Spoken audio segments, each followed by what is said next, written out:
So for this one, this is a simple truss, right? If this simple truss just sitting over there, nothing else, there's no free body diagram. There's no forces, right? Unless you put the constraint, you put the pin constraint over here and ruler constraint over here, and you put the forces over here. This truss now is under the force, right? Under the force. Now you can draw the free body diagram of this entire truss. Without restraint, there's nothing. So firstly, how to draw the free body diagram of the entire structure?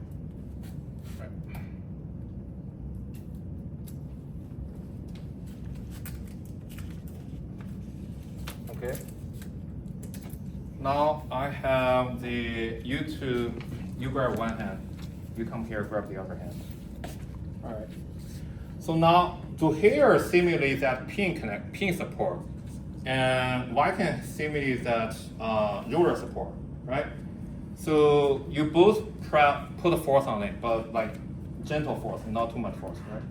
So the idea about free body diagram is you want to get whatever the subject that you are focused out of the constraint, out of the entire constraint, okay, out of the surrounding constraint. So if I want to get a free body diagram of this entire truss, I want to take this truss out. I just want to put it in front of me. I don't want to connect with constraint, right? So what I'm gonna do is, you hold it, you just put a force on it. I'm gonna stretch, I'm gonna pull, I want to get this one out from the restraint, right? So if you do taekwondo, you know how to like kia, right? Like kia, like release, all right. So do again, you also kia, right? So if I do kia and hit release, I have a tension pulling over here, right? That's because, again, if we hold it, like make it stretch, right? Make it stretch. Now it's all stretched. If you want to release that thing, you're gonna see this truss try to pull over, right? So that's because originally here's pin support provides some restraint on this pin. And how to reflect that restraint on this pin in the free body diagram. Free body diagram is man-made thing, all right? There's no free body diagram in the reality. Never gonna see the force. So this man-made thing, how to represent to hair's finger that restraint force? We're using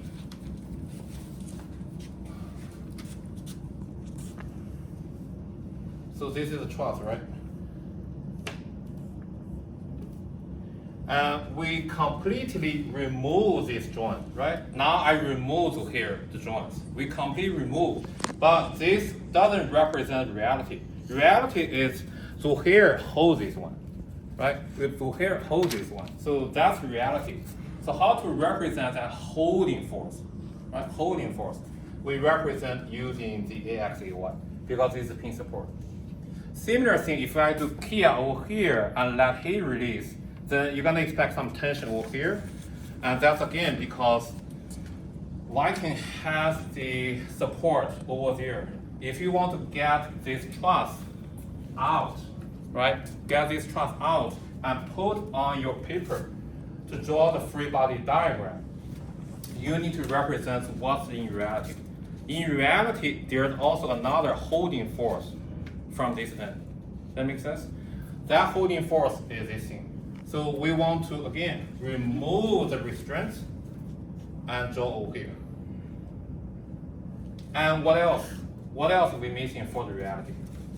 We're missing a force over here, right? So we're gonna put that force, well, we just draw over here. We're gonna put the external force over here. This represents the true reality of the free body diagram. And you hold this one again.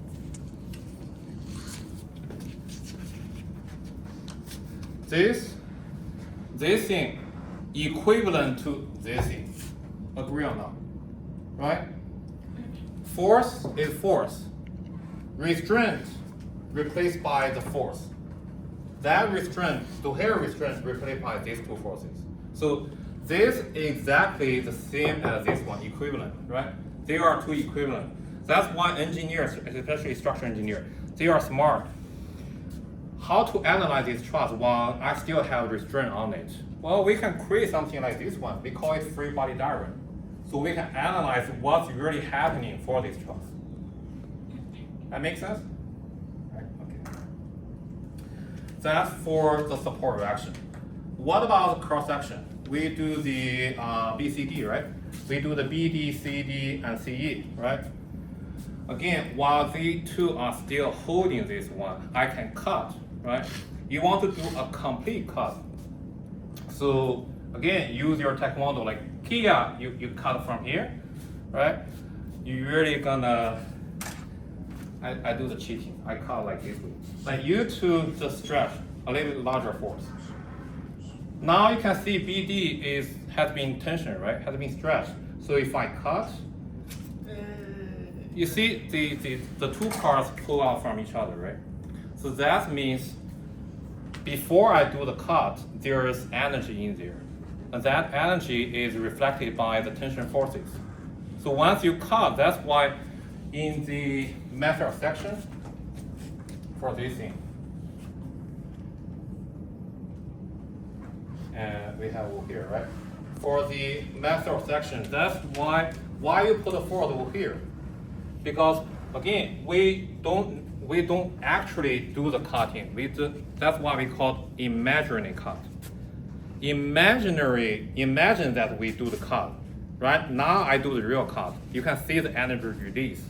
That energy release because originally there's force in there, right? If I really cut the member. Similar thing, I can cut the other two, right? I can cut the other two, and you have to be a complete cut, right? Holding that force, thank you. Holding this one, like if you can hold this one. Again, assume this is fully stressed, so you can cut over here, they move away, right? You can also cut over here.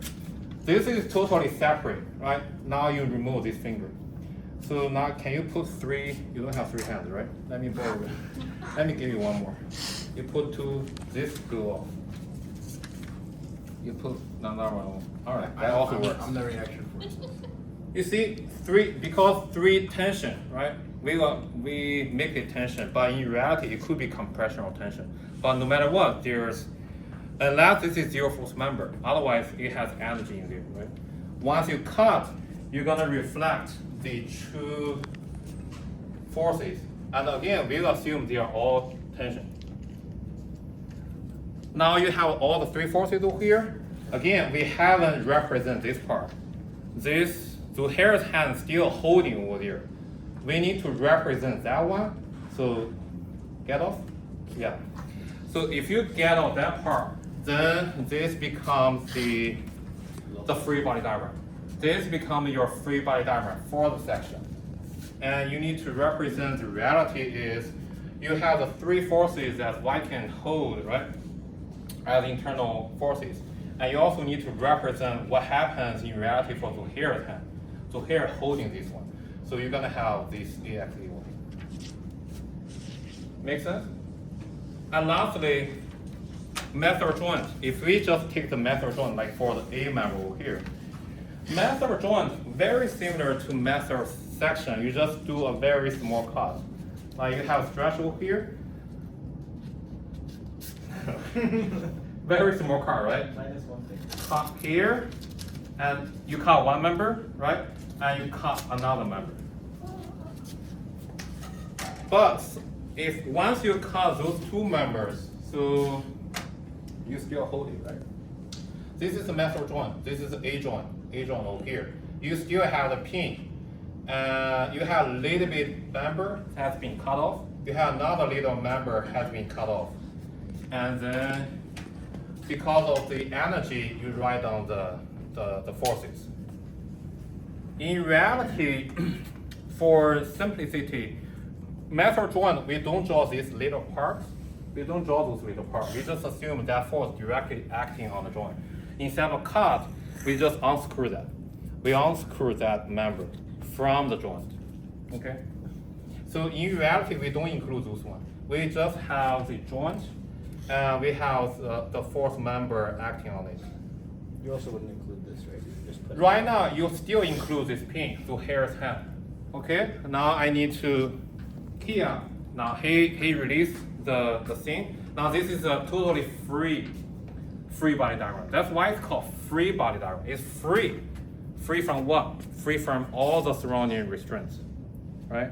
But it's free, you need to still reflect the reality. So the reality is you have the pin and you need to using the force to represent that pin restraint. All right, now you can shut down. Thank you so much.